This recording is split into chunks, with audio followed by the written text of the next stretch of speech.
दोस्तों, भागवत पुराण चतुर्थ स्कंद अध्याय 26 से 30।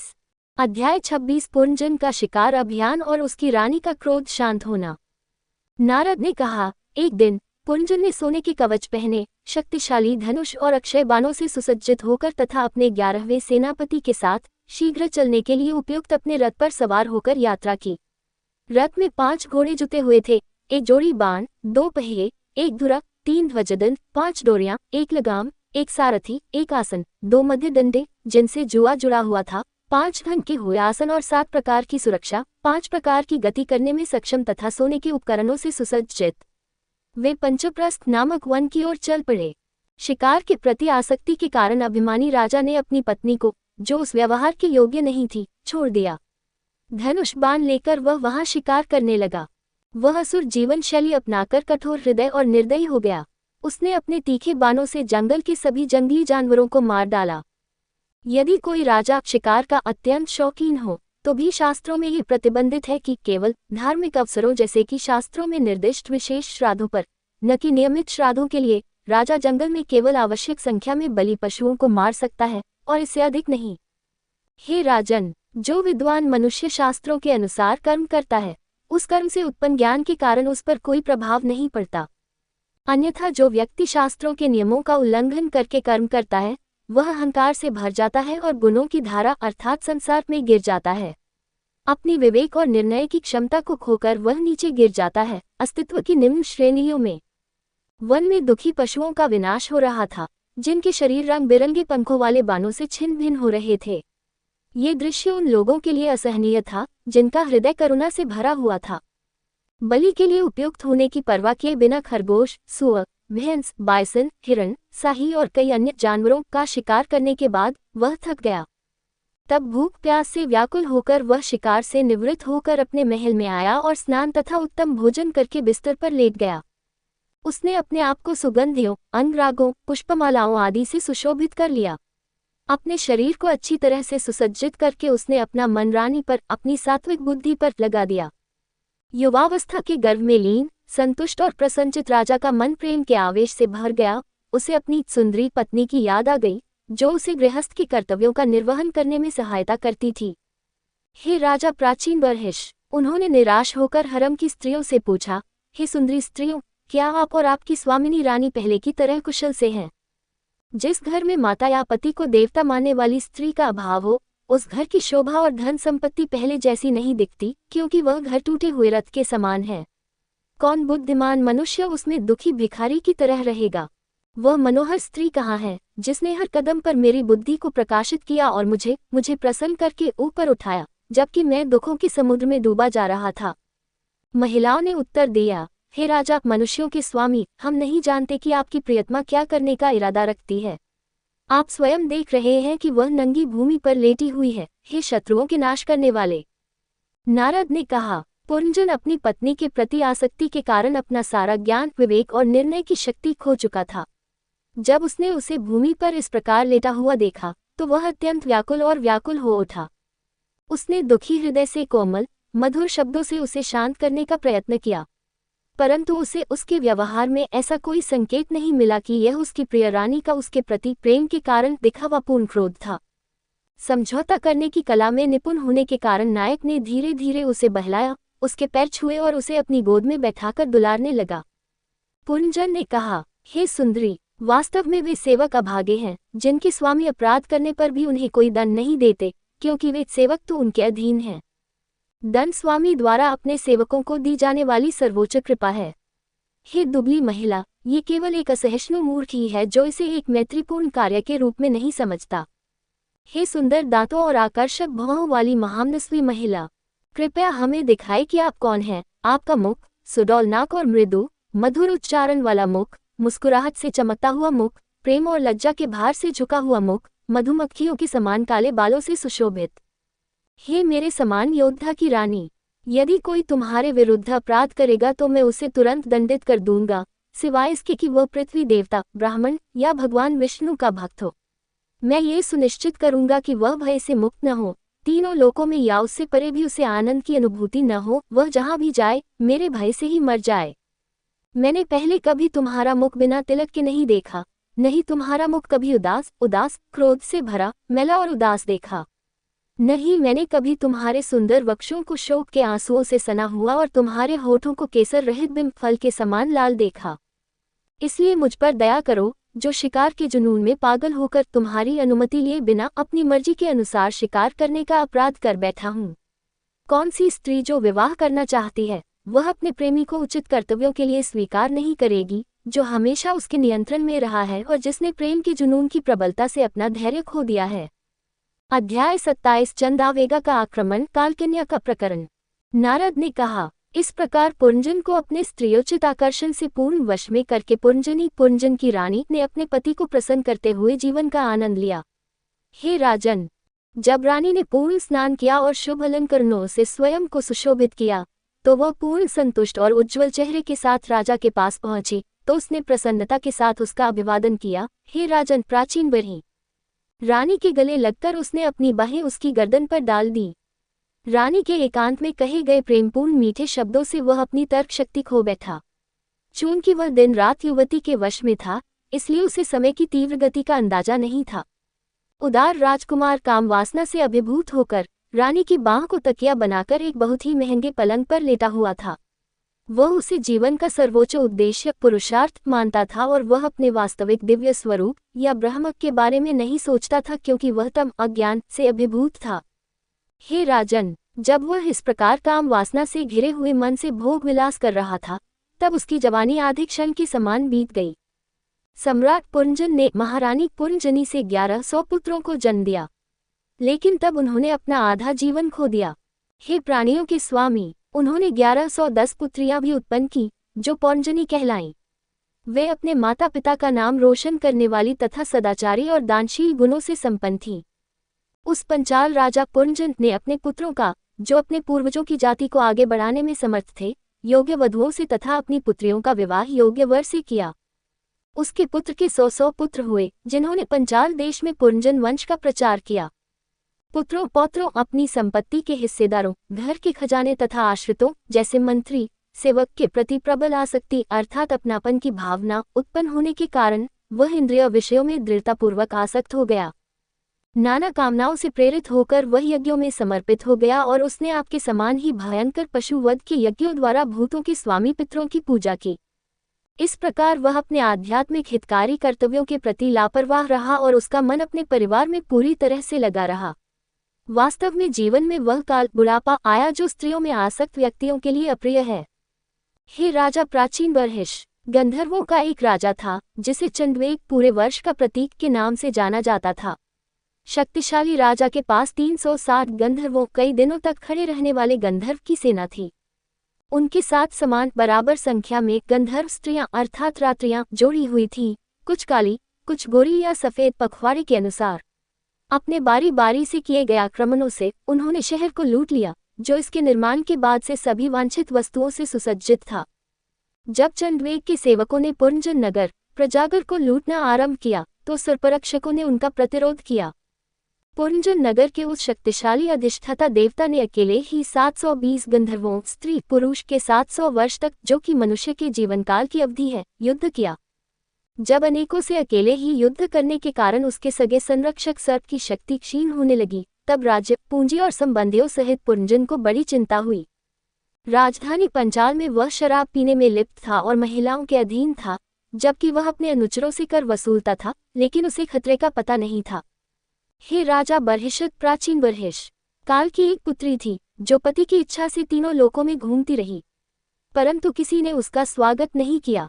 अपने दुर्भाग्य के कारण वह संसार में दुर्भागा के नाम से प्रसिद्ध हुई। एक बार राजर्षि पुरु ने उसे खोजा और उसे वरदान दिया। एक दिन जब वह भ्रमण कर रही थी, तब उसकी मुलाकात ब्रह्मा के लोक सत्यलोक से पृथ्वी पर उतरते समय मुझसे हुई। काम मोह से ग्रस्त होकर वह मुझे खोजने लगी, यद्यपि उसे मालूम था कि मैंने आजीवन ब्रह्मचर्य व्रत धारण किया हुआ है। मेरे इनकार करने पर क्रोधित होकर उन्होंने मुझे अत्यंत असहनीय शाप दे दिया कि हे ऋषिवर, तुमने मेरी हठधर्मिता का विरोध किया है, इसलिए तुम कभी एक स्थान पर नहीं टिकोगे। वह कन्या जिसकी कामना इतनी निराश हो गई थी, तब मेरी सलाह मानकर यवनों के राजा क्षय के पास गई, जिसका नाम भय या मृत्यु था, और उसे पति रूप में स्वीकार किया। हे वीर योद्धा, मैं यवनों के सरदार आपको अपना पति बनाने की कामना करती हूँ। आप में प्राणियों की जो आशा है वह कभी मिथ्या नहीं होती। अच्छे लोग उन दो प्रकार के मूर्ख और विकृत स्वभाव वाले लोगों के लिए खेद महसूस करते हैं, जो बिना मांगे दिए गए पदार्थ को न तो देते हैं और न ही स्वीकार करते हैं, जो प्रथा या वैदिक नियम के अनुसार देने या लेने योग्य है। इसलिए हे अच्छे महाराज, मुझे स्वीकार करें जो स्वयं को आपको समर्पित कर रहा है। कृपया मुझ पर कृपा करें। दुखियों के प्रति दया करना मनुष्य का परम कर्तव्य है। कालकन्या की वाणी सुनकर यवनराज ने, जो देवताओं का गुप्त कार्य अर्थात प्राणियों का संहार करना चाहते थे, मुस्कुराकर उससे बातें की। मैंने अपनी ध्यान शक्ति से उत्पन्न योगिक दृष्टि की सहायता से तुम्हारे लिए एक पति का पूर्वानुमान लगाया है और उसका चयन किया है। भले ही ये संसार तुम्हारा स्वागत न करे, क्योंकि तुम अप्रिय, अवांछनीय और अशुभ दोनों हो। अव्यक्त और अगोचर गति को अपनाकर तुम कर्म द्वारा निर्मित संसार में प्रत्येक प्राणी का आनंद लेते हो। तुम मेरी रोगों और चिंताओं की सेना के साथ जाओ और तुम सभी जीवित प्राणियों का विनाश करोगे। ये प्रज्वार विष्णु द्वारा उत्पन्न घातक ज्वर मेरा भाई है। तुम मेरी बहन बनो। तुम दोनों और मेरे दुर्जय सैनिकों, शारीरिक और मानसिक रोगों के साथ मैं इस संसार में अदृश्य रूप से। अध्याय 28 पुनर्जना का स्त्री रूप में पुनर्जन्म और मोक्ष की प्राप्ति। नारद ने कहा, हे राजा बर्हिष्मंत प्राचीन बर्हिस। राजा भया अर्थात रोग के वे सैनिक, जो भाग्य के प्रतिनिधि थे, प्रज्वारा और काल की पुत्री के साथ इस पृथ्वी पर विचरण करते थे। और अचानक उन्होंने D-Day एक निश्चित दिन पर पुनर्जन नगर पर आक्रमण किया और नगर को घेर लिया, जो सांसारिक भोगों से समृद्ध था तथा जिसकी रक्षा वृद्ध सर्प अर्थात वृद्धावस्था में प्राण जिसकी शारीरिक गतिविधियां सुस्त हो गई थी कर रहा था। काल की पुत्री भी पुनर्जन नगरी का भोग करती थी। जो भी मनुष्य उसके अधीन हो जाता था वह तुरंत शक्तिहीन हो जाता था। यवन अर्थात रोग सभी दिशाओं से सभी द्वारों से नगर में घुस आए और जब वह भोग रही थी तब उन्होंने उसे अत्यधिक लूटा। जीव का शरीर विभिन्न रोगों के बार बार आक्रमण से क्षत विक्षत हो जाता है। जब नगर नष्ट हो गया तब पुनर्जन ने अपने को उसमें आत्मा मान लिया था तथा जिसका मन अपने कुल बुद्धि, मन, इंद्रिय आदि के प्रति अपनेपन की भावना से व्याकुल हो गया था, उसे नाना प्रकार की पीड़ाएं हुई। काल की पुत्री की बाहों में लिपटे हुए, अपने तेज और ऐश्वर्य से रहित, इंद्रिय सुख में लिप्त मन वाले अभागे पुनर्जन की निर्णय शक्ति नष्ट हो गई तथा गंधर्वों और यवनों ने बलपूर्वक उसकी शारीरिक गति करने की शक्ति छीन ली। उसने देखा कि उसकी राजधानी पूरी तरह से नष्ट हो गई है और उसके बेटे, पोते, सेवक और मंत्री उसके प्रति विरोधी और अनादरपूर्ण हो गए हैं और उसकी पत्नी ने उसके प्रति प्रेम खो दिया है। उसने देखा कि वह काल की पुत्री के चंगुल में फंस गया है और पंचाल राज्य शत्रुओं से ग्रस्त हो गया है। वह असीम चिंता में डूबा हुआ था और उसे इससे बचने का कोई उपाय नहीं सूझ रहा था। वह दुखी राजा काल की पुत्री के द्वारा बासी कर दिए गए भोगों में ही लिप्त रहता था। वह अपने पुत्र आदि से तथा परलोक में अपनी आध्यात्मिक स्थिति से भी मोह खो बैठा तथा अपनी पत्नी और पुत्रों में ही रमन करता रहा। राजा ने बहुत अनिच्छा से उस नगर को त्याग दिया, जो गंधर्वों और यवनों द्वारा आबाद किया गया था और जिसे काल की पुत्री ने तबाह कर दिया था। उस समय भया यवनों के सरदार का बड़ा भाई प्रज्वार अर्थात भयंकर ज्वर आया। अपने भाई की सेवा करने की इच्छा से प्रज्वार ने पूरे नगर को जला डाला। ये शरीर के उच्च तापमान का संकेत है। जब नगर में आग लग गई तो परिवार का मुखिया पुनर्जन अपनी पत्नी, बच्चों, आश्रितों और नागरिकों के साथ बहुत पीड़ित हो गया। जब काल की पुत्री ने नगर पर अधिकार कर लिया और उसका घर यवनों से घिर गया, तब नगर का रक्षक प्रज्वार के आक्रमण से बहुत व्यथित हुआ। जब वृद्ध व्यक्ति मरने को होता है तो उसका शरीर रोगों से ग्रसित हो जाता है और जीव हर क्षण पीड़ा में रहता है। जब प्रजागर सर्प नगर की रक्षा करने में असमर्थ हो गया तब वह भयंकर पीड़ा से कांपने लगा और उसने सर्प की भांति अग्नि से जलते हुए वृक्ष के कोटमे से निकलकर भागना चाहा। हे राजन, जब उनके अंग दुर्बल और अशक्त हो गए, गंधर्वों ने उनका पराक्रम नष्ट कर दिया तथा शत्रु यवनों ने उन्हें घेर लिया, तब वे फूट फूट कर रोए। गृहस्थ पुनर्जन अपने घर आदि के विषय में मिथ्या धारणा रखता था। जब उसकी पत्नी से वियोग का समय आया तब वह बहुत दुखी हो गया। अपनी पुत्रियों, पुत्रों, पौत्रों, पुत्रवधुओं, दामादों, सेवकों तथा घर, धन और संपत्ति में से जो कुछ भी थोड़ा बचा था, उसके विषय में अहंकार और मिथ्या स्वार्थ से ग्रस्त होकर वह सोचने लगा, जब मैं परलोक सिधार जाऊंगा तब ये कुल की स्वामिनी अपने स्वामी से वियोग में तथा बच्चों के लिए विलाप करती हुई किस प्रकार अपना जीवन निर्वाह करेगी। वह मुझ में इतनी भक्त है कि जब तक मैं अपना भोजन न कर लूं तब तक वह भोजन नहीं करती, और जब तक मैं स्नान न कर लूं तब तक वह स्नान नहीं करती। जब मैं क्रोधित होता हूँ तब वह बहुत डर जाती है। जब मैं उसे डांटता हूँ तब वह डर के मारे चुप रहती है। जब मैं विचार शून्य हो जाता हूँ तब वह मुझे उचित मार्ग पर ले आती है। जब मैं लंबी यात्रा पर निकलता हूँ तब वह दुख से क्षीण हो जाती है। सच है, वह वीर बालकों की माता है, परंतु वह मेरे बिना गृहस्थ जीवन कैसे चलाना चाहेगी, वह अवश्य ही मर जाएगी। मेरे चले जाने के बाद मेरे दुखी बेटे या असहाय बेटियां कैसे जीवित रह पाएंगी, क्योंकि वे समुद्र के बीच टूटी हुई नाव पर सवार यात्रियों के समान हैं। जब वह इस प्रकार नीच बुद्धि वाले व्यक्ति की भांति विलाप कर रहा था, जो उसके लिए अनुचित था क्योंकि वह वास्तव में ब्राह्मण था, तो भय नामक यवन राजा उसे पकड़ने के लिए दृढ़ संकल्प से उसके पास आया। जब यवन उन्हें पशुओं की भांति घसीटकर उनके स्थान की ओर ले जा रहे थे, तब उनके अनुयायी अत्यंत दुखी, चिंताग्रस्त और पीड़ित होकर उनके पीछे दौड़े। जब यवनों द्वारा रोका गया सर्पनगर से भागकर अपने स्वामी पुरंजन से मिलने गया तो नगर पूरी तरह नष्ट हो गया और नष्ट हो गया। यद्यपि पुरंजन को शक्तिशाली यवन ने बलपूर्वक घसीटा था, परंतु वह तमस अज्ञान से इतना अधिक ग्रसित था कि उसे अविज्ञता को याद ही नहीं रहा कि उसका पूर्व शुभचिंतक और साथी कौन था। जिन बलि पशुओं का उसने निर्दयतापूर्वक वध किया था, उन्हें उसकी क्रूरता याद आ गई और वे क्रोधित होकर उसे कुल्हाड़ियों या कुल्हाड़ी जैसे तीखे सींगों से काट डालने लगे। वह अथाह अंधकार नरक में डूब गया। उसकी स्मरण शक्ति चली गई। स्त्रियों के साथ पापपूर्ण संबंधों के कारण उसे अनंत वर्षों तक असीम कष्ट भोगना पड़ा। मृत्यु के समय जब वह उसी पुण्यवान पत्नी के बारे में चिंतन कर रहा था, तो बाद में उसने विदर्भ के धर्मप्रायण राजा राजसिंह की राजकुमारी एक अत्यंत सुंदरी के रूप में जन्म लिया। शत्रुओं के नगरों को जीतने वाले पांड्य राजा मलयध्वज ने युद्ध में अन्य राजाओं को हराया और विदर्भ की राजकुमारी से विवाह किया, जिसे बहादुरी के लिए पुरस्कार के रूप में पेश किया गया था। उससे उन्हें गहरे नीले नेत्रों वाली एक पुत्री हुई तथा उससे छोटे 7 पुत्र हुए, जो द्रविड़ देशों के राजा हुए।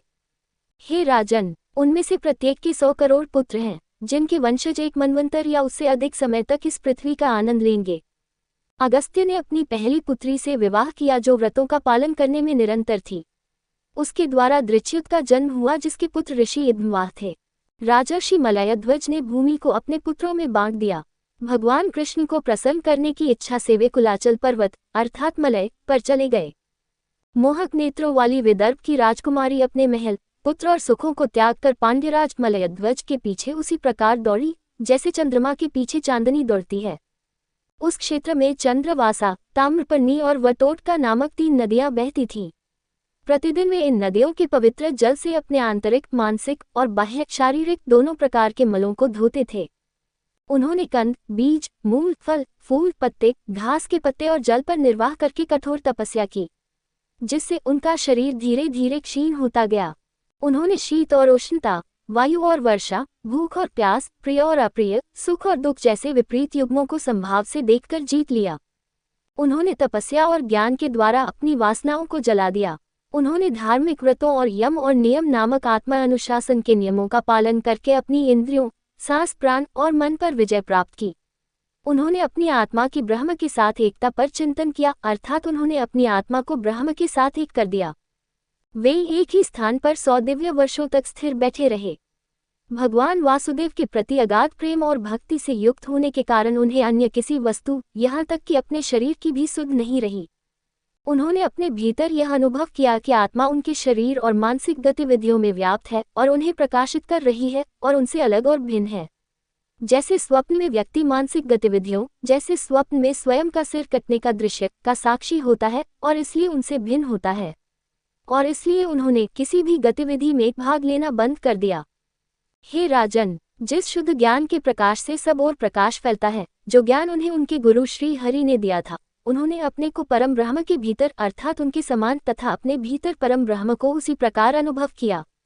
अंत में उन्होंने ये चेतना पहचान खो दी तथा जैसे अग्नि का ईंधन जल जाता है, वे स्वतः ही संसार से विरत हो गए अर्थात मुक्त हो गए। हे राजन, उस समय विदर्भ की राजकुमारी मलयध्वज की रानी, जो अपने पति को देवता मानती थी, उसने सभी सुखों का त्याग कर दिया और परम धर्म की ज्ञाता अपने पति मलयध्वज की प्रेमपूर्वक सेवा करने लगी। वह काले वस्त्र पहने, व्रत के कारण दुर्बल हो गई तथा सिर के बाल उलझे हुए अपने पति के पास अग्निहीन धूम्ररहित ज्वाला के समान प्रकट हुई। अपने प्रियतम पति की मृत्यु का पता न होने के कारण, जो अपनी मुद्रा में मृत्यु के बाद भी दृढ़ बैठे थे, वह स्त्री उनके पास गई और पहले की तरह उनकी सेवा करने लगी।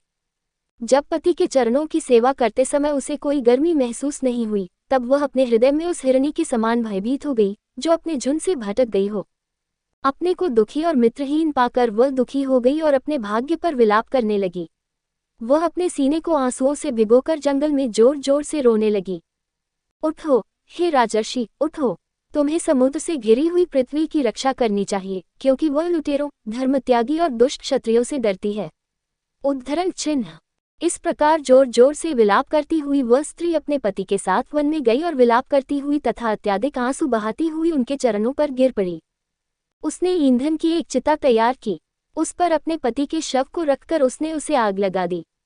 पूरे समय रोते हुए उसने निश्चय किया कि वह उसके साथ मृत्यु का भी अनुसरण करेगी, उसके शव के साथ खुद को भी जलाकर। उस समय वहां उसका एक पुराना मित्र, जो अपने पराक्रम में वश हो चुका था, आया।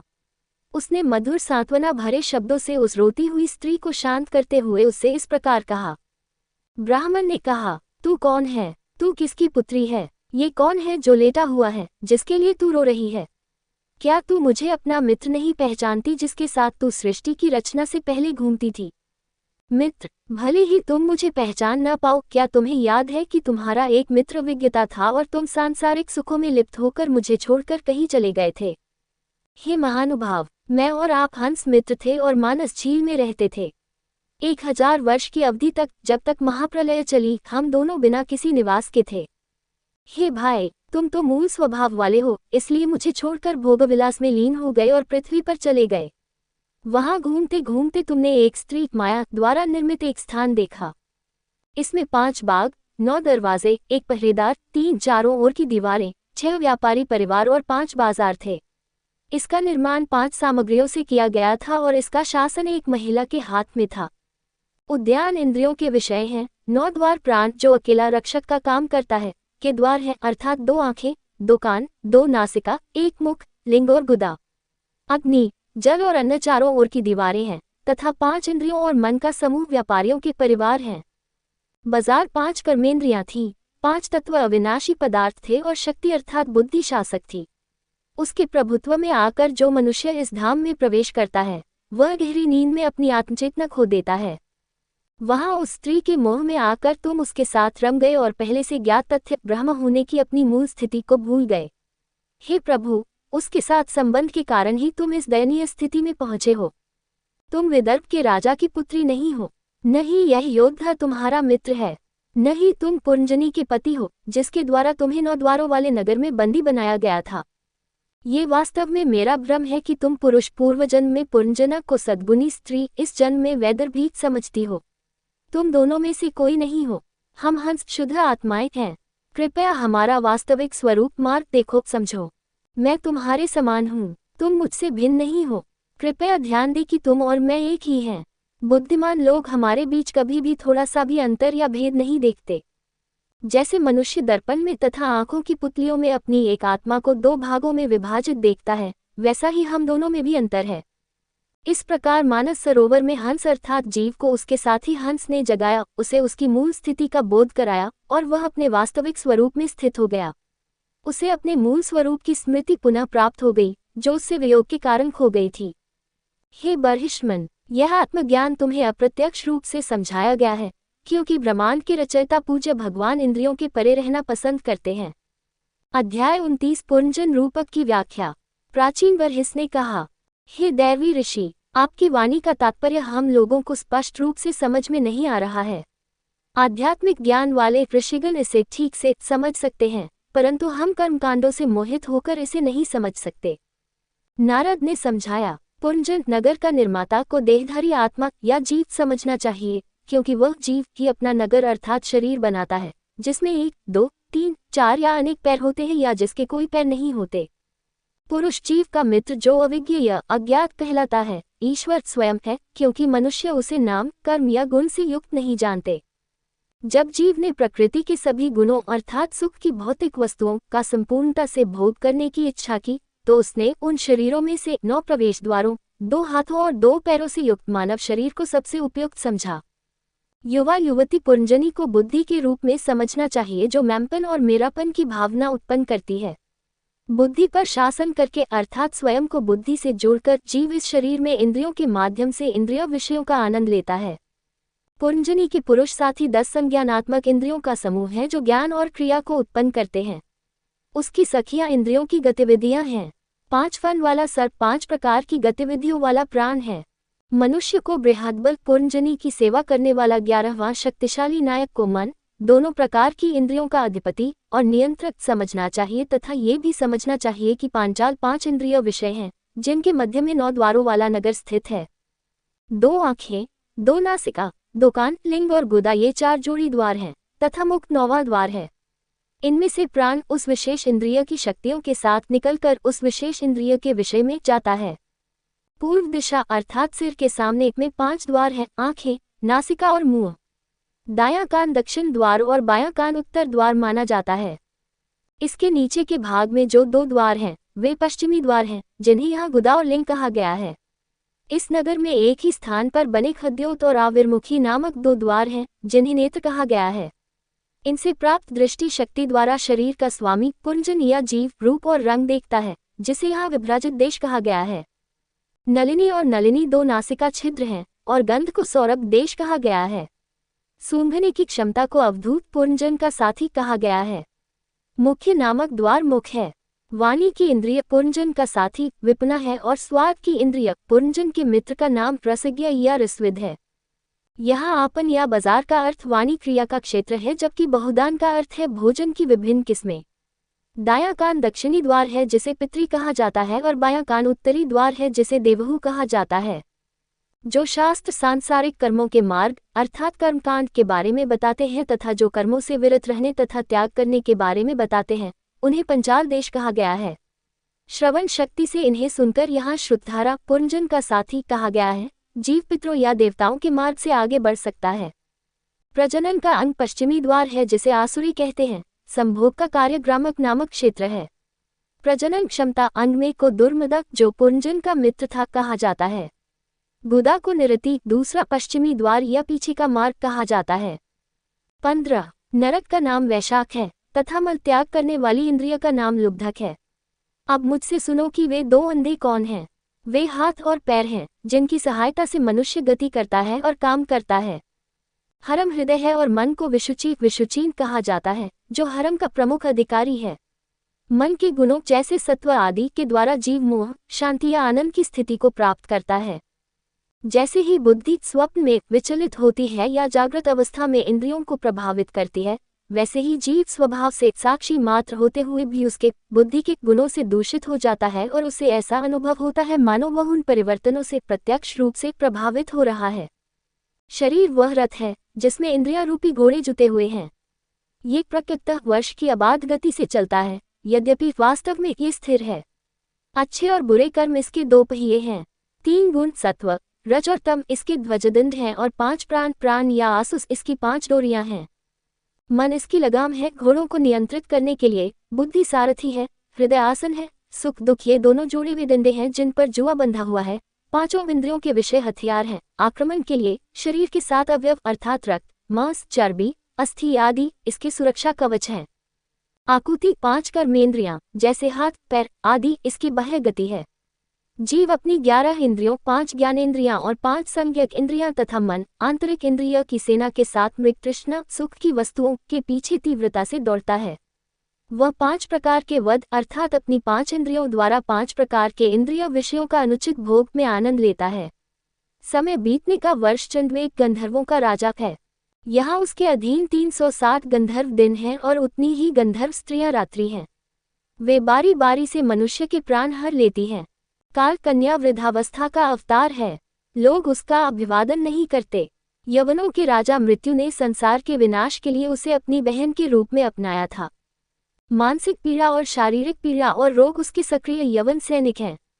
प्रज्वार का अर्थ है 2 प्रकार के ज्वर, एक सर्दी के साथ और दूसरा तेज बुखार के साथ जो जीवों को परेशान करने के लिए तेजी से आगे बढ़ता है। इस प्रकार 100 वर्षों की अवधि तक अंधकार में अज्ञान से आच्छादित देहधारी जीव अपने शरीर में अलौकिक शक्तियों अधिदैविक अधिभौतिक तत्व तथा आध्यात्मिक शरीर द्वारा उत्पन्न नाना प्रकार के क्लेशों से पीड़ित रहता है। यद्यपि वह मूलतः गुणहीन है फिर भी वह अपने ऊपर प्राण के गुण जैसे भूख प्यास इंद्रियों के गुण जैसे अंधापन, बहरापन तथा मन के गुण उदाहरण के लिए प्रेम, घृणा आदि के जुनून आरोपित करता है। वह शरीर तक ही सीमित रहता है तथा इंद्रियों के तुच्छ सुखों के बारे में सोचता रहता है और वह मैंपन तथा मेरापन की झूठी धारणाओं के प्रभाव में कार्य करता रहता है। जब जीव स्वभाव से स्वयं प्रकाशवान अर्थात आत्मज्ञानी होते हुए भी अपने को महिमावान परम गुरु आत्मा नहीं पहचानता, तब वह प्रकृति के गुणों से आसक्त और बंध जाता है। गुणों को अपना ही स्वरूप मानकर वह असहाय होकर श्वेत, सात्विक, काला, तामस तथा लाल, राजस कर्म करता है और अपने कर्मों के स्वभाव के अनुसार विभिन्न योनियों में जन्म लेता है। अपने श्वेत अर्थात सात्विक कर्मों से वह कभी कभी प्रकाश से परिपूर्ण लोकों जैसे स्वर्ग को प्राप्त करता है। कभी कभी अपने लाल अर्थात राजस कर्मों से वह ऐसे लोकों में जाता है जहां उसे दुखों का सामना करना पड़ता है तथा जहां उसे कर्मों के माध्यम से परिश्रम करना पड़ता है। और कभी कभी तामसिक कर्मों से वह अंधकार अर्थात अज्ञान तथा दुख से परिपूर्ण लोकों में जन्म लेता है। यह अंध बुद्धि वाला जीव अपने पूर्वकर्मों और प्रकृति के प्रधान गुण के अनुसार कभी नर, नारी, नपुंसक, देवता, मनुष्य अथवा अधम योनि में जन्म लेता है। जिस प्रकार दरिद्र भूखा कुत्ता घर घर जाकर भाग्यानुसार लाठी या पका हुआ चावल पाता है, उसी प्रकार कामनाओं से युक्त हृदय वाला जीव भी उच्च धर्म द्वारा निर्दिष्ट या निम्न शास्त्र द्वारा निषिद्ध मार्गों से उच्च देवलोक लोकों में, अधम नरक लोकों में अथवा मध्य मनुष्य लोकों में भ्रमण करता है और भाग्य द्वारा निर्धारित सुख या दुख भोगता है। जीव को एक प्रकार के दुखों से भी मुक्ति नहीं मिलती जो देवताओं आधिदैविक जैसे अलौकिक साधनों द्वारा, अन्य प्राणियों आध्यात्मिक द्वारा तथा शरीर से संबंधित आध्यात्मिक द्वारा उत्पन्न होते हैं। यदि उनके विरुद्ध उपाय भी खोजा जाए तो वह अस्थायी है तथा पुनः दुख की प्रकृति का है। जैसे कोई व्यक्ति भारी बोझ सिर पर उठाकर उसे कंधे पर रख लेता है, वैसे ही सभी उपाय दुख के स्वरूप के हैं। हे निष्पाप राजन, केवल कर्म तत्वज्ञान के बिना तथा कामना सहित किसी अन्य कर्म से उत्पन्न होने वाले दुख आदि का अंतिम उपाय नहीं हो सकता, क्योंकि दोनों ही अविद्या के फल हैं। ये एक कर्म को दूसरे कर्म से समाप्त करने का ऐसा प्रयत्न स्वप्न के भीतर स्वप्न के समान है, जिसमें स्वप्न चेतना का आदान प्रदान तो होता है, परंतु जागृत अवस्था की भांति स्वप्न का अंत नहीं होता। जिस प्रकार एक व्यक्ति अपने मन के साथ स्वप्नलोक में भटकता है, जो लिंग शरीर सूक्ष्म शरीर के रूप में आत्मा की सीमाएं बनाता है और भय, दुख आदि का अनुभव करता है, जब तक कि वह स्वप्न से जागकर उस अनुभव की सत्यता का एहसास नहीं करता, संसार दुखद दुनिया में आत्मा का देहांतरण समाप्त नहीं होता, जबकि उसकी अज्ञानता की नींद जारी रहती है, भले ही भौतिक दुनिया की असत्यता हो। अज्ञान या मन मनस की दुखों की अविच्छिन्न श्रृंखला या आत्मा में देहांतरण का कारण बनता है, जो कि मूलतः वास्तविक अस्तित्व है। गुरु हरि के प्रति परम भक्ति से संसार की श्रृंखला कट जाती है। जब भगवान वासुदेव के प्रति निस्वार्थ निष्काम भक्ति का योग उचित रीति से स्थापित हो जाता है, तो उससे स्वतः सांसारिक सुखों का त्याग हो जाता है और ज्ञान प्रकट हो जाता है। हे राजर्षि, जो व्यक्ति भगवान अच्युत की कथाओं पर आश्रित है, वह भक्ति योग शीघ्र ही प्राप्त कर लेता है। वह उन कथाओं को श्रद्धापूर्वक सुनता है या प्रतिदिन भक्तिपूर्वक उनका अध्ययन करता है। हे राजन, जहाँ भगवान के पवित्र और शुद्ध हृदय वाले भक्त उत्सुक हृदय से भगवान के गुणों का गुणगान करते और सुनते हैं, वहाँ वह उन कथाओं को सुन सकता है। वहाँ भक्तों की सभा में सब ओर से भगवान विष्णु मधु दैत्य का नाश करने वाले की मधुर गाई हुई कथाओं की अमृतमयी नदियाँ बह रही हैं। हे राजन, जो मनुष्य उन अमृतमयी कथाओं को ध्यानपूर्वक सुनते हैं, उन्हें भूख, प्यास, भय, शोक और मोह कभी नहीं छूते। पवित्र पुरुषों की संगति के अभाव में इन प्राकृतिक कष्टों से सदैव पीड़ित रहने के कारण ये प्राणी जगत अर्थात मनुष्य भगवान हरि की अमृतमयी कथाओं के सागर में कोई वास्तविक प्रेम नहीं रखता। स्वयं ब्रह्मा जी, पूज्य शिवजी, पर्वतों के स्वामी मनु, दक्ष तथा अन्य सृष्टि के स्वामी सनक तथा आजीवन ब्रह्मचारी, वेदों के व्याख्याता मरीचि, अत्रि, अंगिरस, पुलस्त्य, पुलह, क्रतु, भरेगु, वशिष्ठ, ये तथा मुझ सहित अन्य सभी वाणी के महारथी आज तक उन सब के दृष्टा परमेश्वर को नहीं देख सके, यद्यपि हम तप, उपासना तथा ध्यान के द्वारा उनका दर्शन करने का प्रयत्न करते रहे हैं। जो लोग बहुत विस्तृत और अथाह अर्थ वाले वेदों के अर्थ का ध्यानपूर्वक अध्ययन करते हैं और उनके सीमित रूप जैसे इंद्र आदि की पूजा करते हैं, जिनके लक्षण जैसे वज्र धारण करना आदि मंत्रों में विस्तार पूर्वक बताए गए हैं, वे परमेश्वर को नहीं जानते। जब कोई व्यक्ति अपने हृदय में जिस भगवान का ध्यान करता है, वह उस पर कृपा करता है, तो वह व्यक्ति अपना मन संसार के तरीकों और वेदों में वर्णित कर्मकांडों में चाहे कितना ही आसक्त क्यों न हो, हटा लेता है। हे बर्हिष्मन, जो कर्म अज्ञान से वास्तविक प्रतीत होते हैं, उन्हें तुम वास्तविक मत समझो। ये कर्म सुनने में तो अच्छे और आकर्षक लगते हैं, किंतु वे परम तत्व का स्पर्श भी नहीं करते, अर्थात उनसे कोई संबंध नहीं रखते। जिनकी बुद्धि धूम्र मार्ग, यज्ञ आदि कर्मकांडों का मार्ग में लगी हुई है, वे वेदों को केवल कर्मकांडों का विधान करने वाला कहते हैं। उन्होंने वेद के सत्य को नहीं समझा है, क्योंकि उन्होंने यह नहीं समझा है कि वेदों में आत्मा का ही स्पष्ट उल्लेख है, जो उनका अपना मूल स्वरूप है। ये कर्म मार्ग के भक्त उस लोक को नहीं जानते जहाँ भगवान विष्णु जनार्दन निवास करते हैं। स्वयं जनार्दन तो क्या ही जानते हैं। तूने पूर्व दिशा में दर्भ घास फैलाकर संपूर्ण पृथ्वी को घेर लिया है तथा बहुत से पशुओं का वध करके अभिमानी हो गया है। तू नहीं जानता कि कर्म क्या है और कर्म से श्रेष्ठ क्या है। जो कर्म हरि को प्रसन्न करता है वही वास्तविक कर्म है, और जो ज्ञान मन को हरि में स्थिर करता है वही वास्तविक ज्ञान है। हरि सभी देहधारियों की आत्मा है और उनके शासक भी। वे उनके स्वतंत्र कारण, ब्रह्मांड के भौतिक कारण हैं। उनके चरण तल ही सभी के लिए वास्तविक शरण स्थल हैं, क्योंकि उनमें सभी मनुष्यों का कल्याण और सुरक्षा निहित है। वह आत्मा ही सबसे प्रिय है। उसका आश्रय लेने से अन्य लोगों की भांति किंचित भी भय या दुख नहीं होता। जो ऐसा जानता है वही विद्वान है। जो विद्वान है वही सच्चा गुरु है और वही साक्षात हरि है।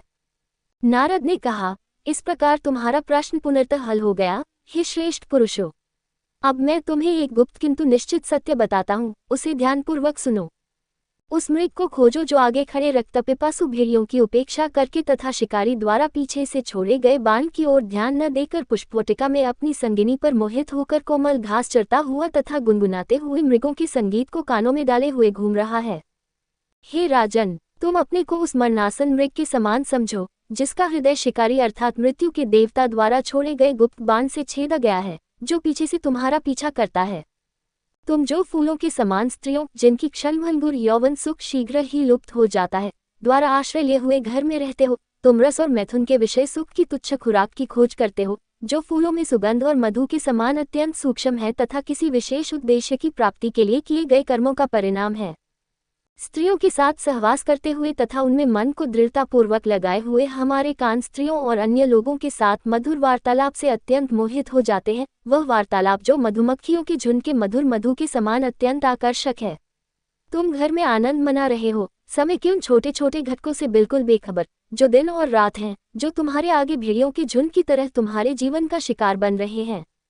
हे बद्ध, तू अपने आचरण को मृग के समान समझकर अपने मन को हृदय में और अपने कानों की बहिर्मुखी वृत्तियों को मन में रोक। अतिशय कामयुक्त और कामुक सभाओं की चर्चा करने वाले गृहस्थ आश्रम अर्थात स्त्री गृह को त्याग दे। उन प्रभु को प्रसन्न करने का प्रयत्न कर जो जीवों के आश्रय हैं, और धीरे धीरे सब कुछ त्याग दे। राजा ने कहा, हे ब्राह्मण, आपने जो कहा है वह मैंने सुना है और उस पर मनन किया है। यज्ञ करने वाले पुरोहितों को ये बात मालूम नहीं है। यदि उन्हें ये बात मालूम होती तो क्या वे मुझसे न कहते। आपने मेरे गुरुजनों द्वारा इस विषय में आत्मा से संबंधित जो महान संशय उठाया था, उसका पूर्णतया समाधान कर दिया है। किंतु अभी भी एक संशय शेष है, क्योंकि हे ब्राह्मण ऋषि, जो विषय इंद्रियों की सीमा से परे है, उसमें मुनिगण भी मोहग्रस्त हो जाते हैं। वेदवादी कहते हैं, मनुष्य जिस शरीर से कर्म करना आरंभ करता है, उसे इस लोक में छोड़कर वह अन्यत्र परलोक में दूसरे शरीर द्वारा उन कर्मों का फल भोगता है। वेदवेताओं, वैदिक कर्मों के ज्ञाता और समर्थक का ये सिद्धांत सर्वत्र सुनने को मिलता है। किंतु जब कर्म करने वाला और फल का भोक्ता दोनों शरीर भिन्न भिन्न हैं, तो ये कैसे संभव है। दूसरी शंका यह है कि वेदविहित कर्म करते ही वह अदृश्य हो जाता है, दिखाई नहीं देता। इस प्रकार कर्म के न रहने से उसका फल असंभव है।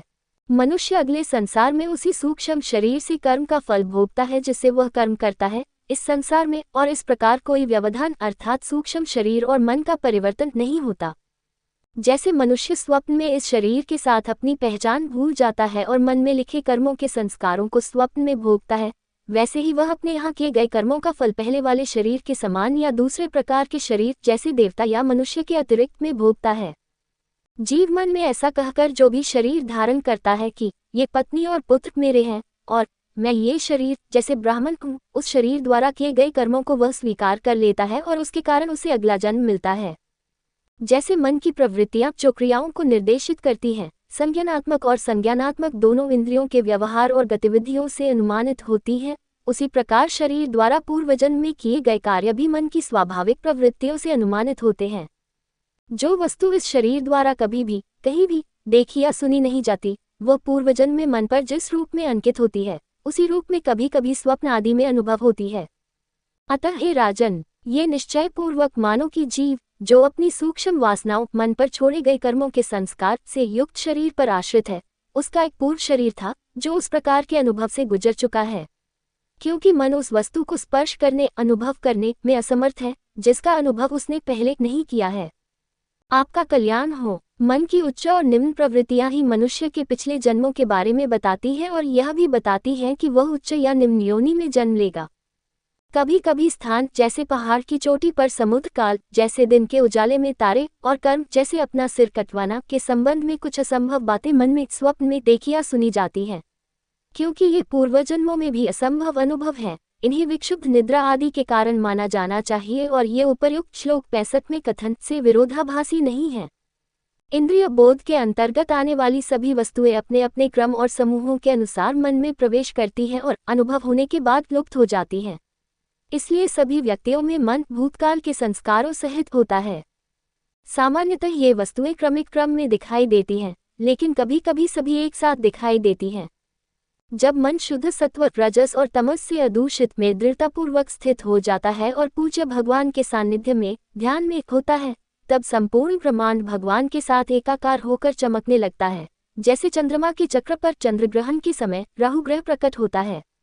ये योगियों का अनुभव है कि कभी कभी सभी वस्तुएं शुद्ध मन पर एक साथ चमकती हैं। इस प्रकार यह संदेह कि कर्म करने वाला और फल का भोक्ता भिन्न है, एक ही सूक्ष्म शरीर की सिद्ध सातत्यता से दूर हो जाता है, क्योंकि जीव को धारण करने वाले भौतिक शरीर के विषय में मैं और मेरा का भाव तब तक बना रहेगा, अर्थात समाप्त नहीं होगा, जब तक यह अनादि सूक्ष्म शरीर जो बुद्धि, मन, इंद्रियां और उनके विषयों तथा सत्व आदि गुणों के समूह का परिणाम है, बना रहेगा। गहरी नींद, बेहोशी, अत्यधिक पीड़ा, प्रियजनों के वियोग के कारण, तेज बुखार और मृत्यु के समय प्राण का प्रवाह रुक जाने के कारण अहमपन का भाव अप्रकट सुप्त रहता है। जैसे अमावस्या की रात्रि में भ्रूण अवस्था में इंद्रियों के अल्पविकसित होने के कारण चंद्रमा अस्तित्व में होते हुए भी दिखाई नहीं देता, वैसे ही शिशु अवस्था में भी 11 इंद्रियों, 10 इंद्रियां तथा अंतः इंद्रिय मन में मैंपन का भाव पूर्ण विकसित युवक की भांति स्पष्ट रूप से प्रकट नहीं होता। जैसे स्वप्न में वस्तुओं और घटनाओं की असत्यता के बावजूद स्वप्न में होने वाली अप्रिय घटनाएं तब तक समाप्त नहीं होती जब तक कि मनुष्य जाग न जाए, वैसे ही जो मनुष्य सुख के विषयों पर चिंतन करता रहता है उसका संसार समाप्त नहीं होता, भले ही वे विषय वास्तव में अस्तित्वहीन ही क्यों न हों। इस प्रकार सूक्ष्म शरीर लिंग 5 सूक्ष्म तत्वों से बना है, 16 क्रियाओं अर्थात 5 प्राण जोड़ 1 मन जोड़ 10 इंद्रियां के विकास से विस्तृत है, 3 गुणों सत्व रज और तम का उत्पाद है। जब ये चेतना के साथ एक हो जाता है तो इसे संपूर्ण समुच्चय को जीव कहा जाता है। सूक्ष्म शरीर के माध्यम से ही जीव शरीर धारण करता है या त्यागता है। इसी के माध्यम से वह सुख, दुख, भय, कष्ट या खुशी का अनुभव करता है। जैसे कीड़ा घास के पत्ते पर पहला पैर रखने के बाद भी पीछे नहीं हटता और आगे बढ़ जाता है दूसरी पत्ती पर पैर जमा लेने के बाद ही, वैसे ही जीव मरते समय भी अपने पिछले शरीर से अपनी पहचान नहीं छोड़ता जिसे वह मरते समय भी त्याग रहा है। हे राजन, जब तक कर्मों के क्षय से जो पिछले मरने वाले शरीर का कारण थे वह दूसरा अर्थात अगला शरीर प्राप्त नहीं करता, तब तक मन ही प्राणियों के जन्म और मृत्यु अर्थात संसार का कारण है। जब जीव विषय भोगों में लीन रहता है तब वह उनकी प्राप्ति के लिए बार बार कर्म करता है। उन कर्मों के फलस्वरूप वह अविद्या के वशीभूत होकर शरीर आदि कर्मों से बंध जाता है। अतः अपने आप को अविद्या के बंधन से मुक्त करने के लिए तुम संपूर्ण हृदय से हरि की आराधना करो तथा समस्त ब्रह्मांड को उन्हीं के समान मानो, क्योंकि ब्रह्मांड की उत्पत्ति, पालन तथा संहार सब उन्हीं के कारण है। मैत्रेय ने कहा, भगवान के मुख्य भक्त आदरणीय नारद जी ने उन्हें हंसों, जीव और परमात्मा का वास्तविक स्वरूप समझाया और उनसे विदा लेकर वे सिद्धों के लोक को चले गए। राजर्षि प्राचीन वशिष्ठ ने अपनी प्रजा की रक्षा के लिए अपने पुत्रों को निर्देश दिए, उन्हें पहुंचाने के लिए अपने मंत्री को और तपस्या करने के लिए कपिल के आश्रम में चले गए। उस आश्रम में उस योद्धा ने आसक्ति से मुक्त होकर तथा पुनर्तः एकाग्र मन से अनन्य भक्तिपूर्वक गोविंद के चरण कमलों की पूजा की और भगवान के समान व्यक्तित्व प्राप्त किया। हे निष्पाप विदुर, जो व्यक्ति दिव्य मुनि नारद द्वारा गाए गए इस आध्यात्मिक रूपक को सुनता है या दूसरों को सुनाता है वह अपने सूक्ष्म शरीर से मुक्त हो जाता है। जो मनुष्य महान दिव्य ऋषि के मुख से निकले हुए भगवान मुकुंद कृष्ण के यश से जगत को पवित्र करने वाले तथा परम फल देने वाले इस आत्मशुद्धिदायक वृतांत को गाते समय कंठस्थ कर लेता है, वह समस्त बंधनों से मुक्त हो जाता है और संसार में नहीं भटकता। आत्मा के इस अद्भुत रूपक से मुझे यही समझ में आया। गृहस्थ जीवन के रूपक द्वारा मैंने तुम्हें संसार के बारे में बताया है और इस संदेह को दूर किया है कि परलोक में कर्मों का फल किस प्रकार भोगा जाता है। अध्याय 30 प्रचेतस का मारिशा से विवाह तथा दक्ष का जन्म। विदुर ने कहा, हे ब्राह्मण, आपके द्वारा कहे गए प्राचीन वर्ही के पुत्रों ने रुद्र द्वारा गाए गए स्तोत्र को बार बार सुनाकर हरि को प्रसन्न करके कौन सा कल्याण किया। हे बृहस्पति मैत्रेय के शिष्य, सौभाग्य से भगवान शिव कैलाश पर्वत के स्वामी से मिलकर कृपा प्राप्त करने वाले प्रचेतास अर्थात कैवल्य या मोक्ष के स्वामी के प्रिय निजी सेवक बन गए। उन्होंने निश्चित रूप से जीवन में अपने उच्चतम लक्ष्य अर्थात मुक्ति या मोक्ष को प्राप्त किया होगा। कृपया मुझे बताएं, क्या उन्होंने इसे यहाँ या बाद में प्राप्त किया है। मैत्रेय ने कहा, जो प्रचेतस अपने पिता की आज्ञा का पालन करना चाहते थे वे समुद्र झील के पानी के नीचे रहते थे। 2 और सभी शरीरों के निर्माता अर्थात विष्णु को बार बार रुद्र द्वारा गाए गए भजन का पाठ करके और तपस्या करके प्रसन्न करते थे। 10,000 वर्षों की तपस्या के अंत में सनातन पुरुष भगवान विष्णु ने विशुद्ध सात्विक रूप में स्वयं को उनके सामने प्रकट किया और अपने सुखदायक तेज से उनकी तपस्या के कष्ट को पूरी तरह से शांत कर दिया। वे शुद्ध स्वर्ण से बने मेरु पर्वत के शिखर पर गहरे नीले बादल की तरह गरुड़ के कंधों पर सवार थे। उन्होंने पीले वस्त्र पहने थे और उनके गले में कौस्तुभ मणि थी। अपने तेज से उन्होंने सभी दिशाओं से अंधकार को दूर कर दिया। उनके गालों के साथ साथ उनका पूरा चेहरा भी चमकीले सोने के आभूषणों में जड़े कीमती पत्थरों की विविध रोशनी की एक स्पेक्ट्रम बिखेरते हुए से चमक रहा था। उन्होंने एक शानदार मुकुट पहना था। वे अपने 8 हाथों में 8 हथियार 3 धारण किए हुए थे। उनके सेवक ऋषि और प्रमुख देवता जैसे ब्रह्मा उनकी सेवा कर रहे थे। उनकी महिमा का गुणगान दिव्य गायक गरुड़ अपने वेद पंख फड़फड़ाकर कर रहे थे। प्रथम प्राचीनतम या सर्वोच्च पुरुष को वनमाला की माला पहनाई गई थी, जो देवी लक्ष्मी के साथ सुंदरता में प्रतिस्पर्धा कर रही थी, जो उनकी 8 लंबी और शक्तिशाली भुजाओं से घिरे केंद्रीय स्थान उनकी छाती को सुशोभित कर रही थी। उन्होंने बरहिष्मत प्राचेतास के पुत्रों पर दया से देखा, जो उनकी सुरक्षा चाहते थे, और बादलों की गड़गड़ाहट जैसी गहरी आवाज में उनसे बात की। पूज्य प्रभु ने कहा, हे राजकुमारों, तुम धन्य हो। तुम दोनों में परस्पर प्रबल प्रेम के कारण एक ही धार्मिक अनुष्ठान चल रहा है। मैं तुम्हारे भाईचारे के स्नेह से बहुत प्रसन्न हूँ। तुम मुझसे वरदान मांगो। जो मनुष्य प्रतिदिन संध्या और प्रातःकाल आपका स्मरण करेगा, वह अपने भाइयों को अपने समान प्रेम करेगा तथा सभी जीवों से मैत्री का भाव रखेगा। जो लोग प्रतिदिन प्रातः और सायं एकाग्र मन से रुद्र द्वारा गाए गए स्तोत्र से मेरी स्तुति करेंगे, उन्हें मैं इच्छित वर तथा तेज बुद्धि प्रदान करूंगा। चूंकि तुमने अपने पिता की आज्ञा को प्रसन्नतापूर्वक स्वीकार किया है और उसका पालन किया है, इसलिए तुम्हारी प्रशंसनीय कीर्ति सारे लोकों में फैल जाएगी। तुम्हारा एक तेजस्वी पुत्र होगा, जो उत्तम गुणों में ब्रह्मा से भी कम नहीं होगा और जो अपनी संतान से इन तीनों लोकों को भर देगा। हे राजकुमारों, कंडू एक ऋषि की प्रमलोका स्वर्ग की अप्सरा से एक कमल नयन वाली कन्या उत्पन्न हुई। जब उस कन्या को उसकी माता ने त्याग दिया, तब वृक्षों के देवता ने उसका पालन पोषण किया। जब वह भूख से व्याकुल होकर रोने लगी, तो राजा सोमचंद्र देव ने दया से द्रवित होकर अपनी अमृत से भरी तर्जनी उसके मुंह में डाल दी। तुम्हारे पिता, जो अब मेरे अनुयायी हैं, ने तुम्हें जनसंख्या बढ़ाने का आदेश दिया है। इसलिए तुम उस सुंदर कूल्हों वाली लड़की से अविलंब विवाह कर लो। आप सभी लोग एक ही व्रत जैसे प्रजा रक्षा का पालन करने वाले हैं तथा एक ही स्वभाव, सद्गुण, उच्च चरित्र आदि वाले हैं। वह आप सभी को अपना हृदय पूर्ण रूप से समर्पित कर देगी, इसलिए उसका स्वभाव भी एक ही होगा तथा व्रत भी एक ही होगा। इसलिए कोई संघर्ष नहीं होगा। ये सुंदरी पतली कमर वाली आपकी पत्नी बने। तुम मेरी कृपा से 10 लाख दिव्य वर्षों तक बिना किसी शारीरिक शक्ति में कमी के सांसारिक तथा स्वर्गीय सुखों का आनंद उठाओगे। तब मुझमें दृढ़ भक्ति करने से तेरे हृदय के सारे मल, काम, द्वेष आदि जल जाएंगे और तू नरक, इस लोक और परलोक के सुखों से विरक्त होकर मेरे धाम को प्राप्त होगा।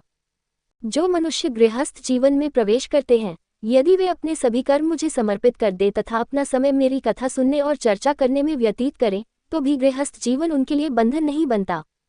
जो वेदों को अच्छी तरह जानने वाले हैं, उनके द्वारा मेरे विषय में कही गई बातों को सुनकर मैं, सर्वज्ञ भगवान, उन भक्तों के हृदय में इस प्रकार प्रवेश करता हूँ, मानो मैं प्रत्यक्ष न्यायी हो जाता हूँ। हृदय में ये प्रवेश अर्थात मेरा प्रकट होना ही ब्रह्म का साक्षात्कार है, क्योंकि जो मेरे पास पहुँचते हैं वे न तो मोहित होते हैं, न शोक करते हैं, न हर्षित होते हैं।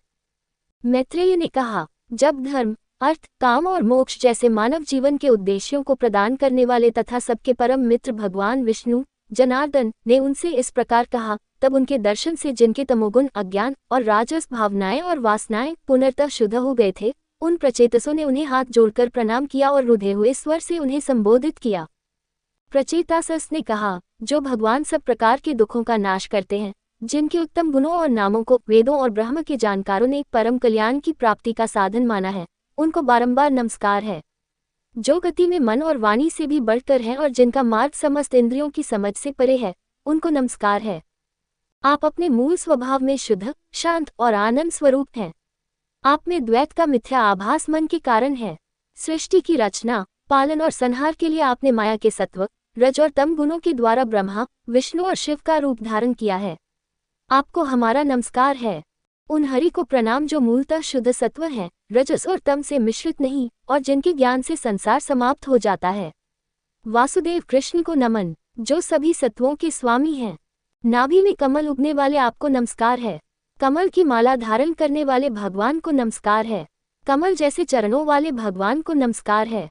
हे कमल नयन वाले भगवान, आपको नमस्कार है। हे कमल के तंतुओं के समान निर्मल, शुद्ध पीले वस्त्र धारण करने वाले आपको नमस्कार है।